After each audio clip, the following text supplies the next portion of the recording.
Well, first to I tell you what, a great leader, man, is a guy that sees stuff and his players see stuff in the program before anybody else does, and then can start to make it happen for all of us to see. That's what he did with that program. That's what he's doing. So that's awesome. So nice job and congratulations to him. We will start practice on Wednesday. We finished today with our winter conditioning. Brought them in this morning and ran them and closed things up. And then we will start on Wednesday at practice. We'll practice Wednesday and Friday of this week. And then next week we'll practice Monday and Wednesday. And then after that we'll go Monday, Wednesday, Friday, and scrimmage on Saturdays for the remaining of the time. Our spring game will be, I believe, on Friday the 26th. I think that's the 26th.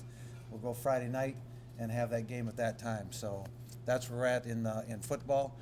Staff-wise, I think it got released last week. We have a few new members. Let me think of them all.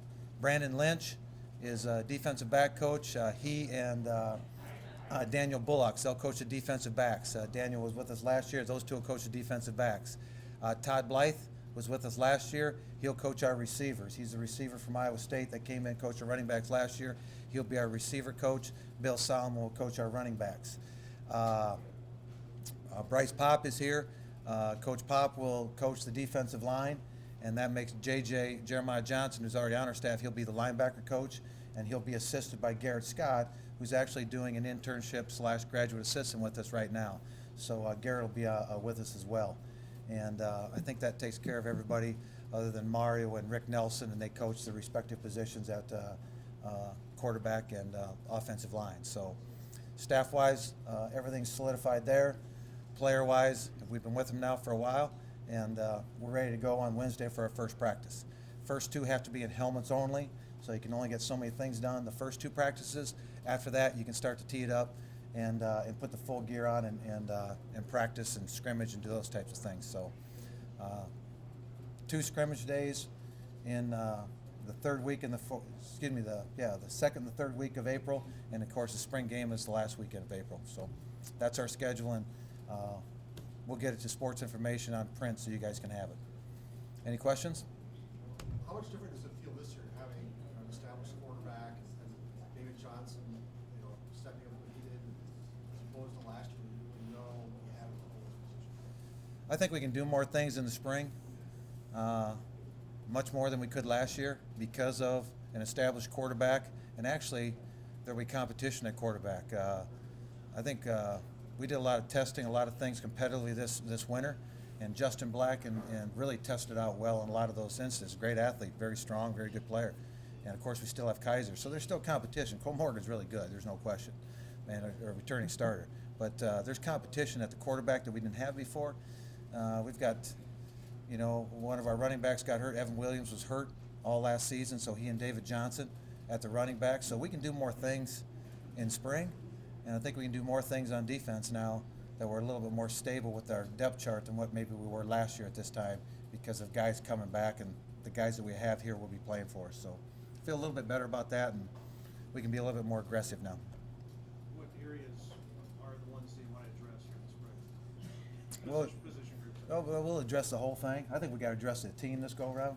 I think we really got to focus on the detail. We got caught up in the other things last year. Is everybody talked about schedules and things like that. What it comes down to is the detail. If you want to win at anything, it's the devil's in the detail. It's the technique. It's not the scheme. Schemes come and go. It's the technique and the attitude and the drive of players and wrestlers. It doesn't matter. I mean, I heard you ask a question about they've wrestled the whole time. You got to play the whole time, and that separates the champions from the ones that get there and the ones that actually do good when they get there. So I think it's the same thing in any sport, and that's what we have to get is the detail and the drive and instill that in them and groom that, and got to be a lot more, got to get meaner, tougher, and still have that detail to the game. Mark, a follow-up kind of Jesse's question about you lost your punter a year ago. How's your punting game going? Yeah, I don't know about the punting game. Hopefully we don't have to punt. So, but we got Bigler is still back from last year. He'll be the one. But we had such a nice deal last year in the last few years with Bernard, and so we'll have to get the snapper and the punter, and we'll have to coordinate that and put some pressure on them in the spring. But there'll be competition that's not here right now for the punting position. We'll still bring a couple in the fall to compete for the punting. Our kicking should be good because all 3 kickers are here that can compete. Severson's the starter, but Schmadeke is back, and actually we think we got another young man. So we'll see what happens there. Our kicking should be good, but the punting will be something that we'll look at, but I don't think we'll have any idea until we get into 2-a-day camp.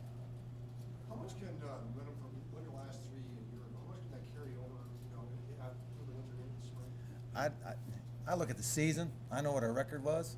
I know what our record should be, better be, and so I look at the season. I don't care when the losses came or who they're against or the wins that we got when they came. We just have to get back to what we do it well, and do it with the right attitude and temperament, and do it for the duration of a game. So we'll go back and I look at that as a schedule more than a when they were won or lost. I don't think that matters in my case anyway. So we'll just we'll tee it up and get after it this spring. What was the process of bringing in Coach Paul? I mean, how did that, how far into things did he get in touch with you? Yeah, he called me. It was open, and I really didn't do anything with it because of recruiting. So we just wanted to continue to recruit, and I was tied up in that. And in my case, I'm always very, I don't call it slow, selective. I try to take the time to do it. And in this case, he called me originally, which kind of got the process going because I didn't know he had an interest. And then it went on from there, and it went on through quite a long time of,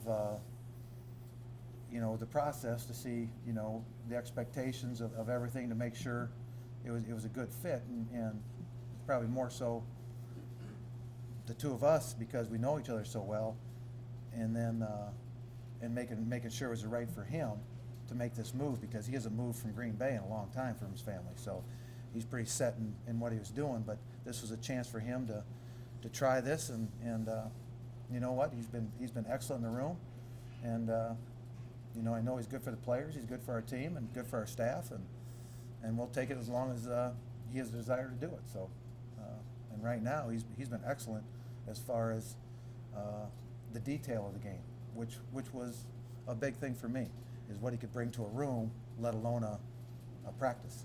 And he's got a lot of detail to the game, much so that he can make us a better team and a better defense. Obviously, everybody knows his career as a player, but what have you seen from him as a coach here in these couple weeks since he's been on? Oh, he's just what I said. It's a detail. And when I say detail in our game, it's all about angles, hand placement, foot placement, where your eyes are at. If you're really going to be good at something, you have to know the detail, that where your eyes, all those little things, that it's not just going in a direction and hitting a wall. It's doing that with the tenacity, but doing it there's a purpose to it, and that's what he brings to the table. The hand placement, the counters, we have to improve pass rush. So disappointed last year in our pass rush, and if there's anything that he can bring to the table that we need the most, it's pass rush. So that's why that's a great marriage that way, because that's what he's excellent at. And now can he teach that? It's one thing to do it. It's another thing to teach it to somebody. And what I've seen is he has the ability to teach it. And we'll find out together, but got all the confidence in the world that he'll figure out how to get it done. Anybody else? When's Pro Day? Oh, Pro Day. Pro Day's Wednesday.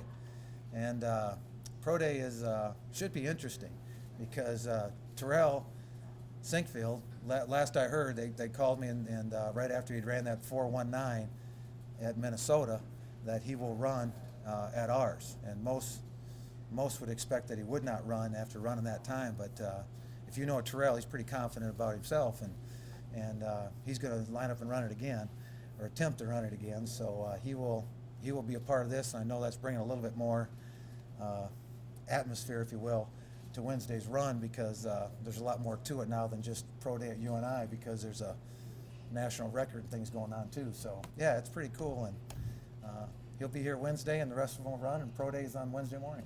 How much did your phone start going off after that day up there? you know, I found out by all the scouts calling that he ran the 419. I don't watch that stuff, and right after it was that afternoon, I mean, right after it happened, all of a sudden you're starting getting contact from all the teams and all the things that they do to start doing their work to find out more about him. So he definitely came from somebody that was way down the depth chart to somebody that came to the limelight overnight, and this just gives him another opportunity. So, and I tell you what, it takes courage to run that again too, because if you do it once, it takes a great confidence to line up and try to do that again, because it's only been done once, and he was the only one that did it.